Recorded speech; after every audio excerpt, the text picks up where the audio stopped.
आज महापालिका इलेक्शन 2026 या निमित्ताने सोलापूर शहरामध्ये शेवटचा प्रचाराचा दिवस आहे. प्रचार ठीक 5:30 वाजता सायंकाळी संपत आहे.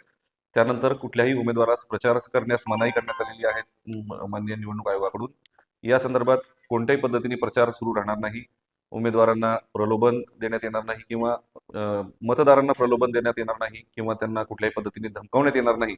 याबद्दल सुपरविजन ठेवण्यासाठी विशेष पथके स्थापन करण्यात आलेली आहेत पोलीस स्टेशनमध्ये. त्याचबरोबर रात्री 10 नंतर विनाकारण फिरणाऱ्या सर्वच नागरिकांवर कडक कारवाईचे निर्देश देण्यात आलेले आहेत. कुणीही विनाकारण रात्री फिरू नये याबाबत या अगोदरच आयुक्तालयाकडून आपल्याला प्रेस नोट जाहीर करण्यात आलेली होती. त्याचबरोबर या कालावधीमध्ये आता मतदान संपेपर्यंत सोलापूर महापालिका हद्दीत न राहणाऱ्या व्यक्ती मिळून आल्यास त्यांच्यावर कडक कारवाई करण्यात येईल. कुणीही विनाकारण सोलापूर शहरामध्ये थांबू नये अथवा सोलापूर शहरामध्ये राहू नये याबाबत दक्षता घेण्यासंदर्भातले सुद्धा आदेश माननीय पोलीस आयुक्त सरांकडून सर्वांना देण्यात आलेले आहेत. पोलीस स्टेशन स्तरावर याची कडक अंमलबजावणी करण्यात येणार आहे.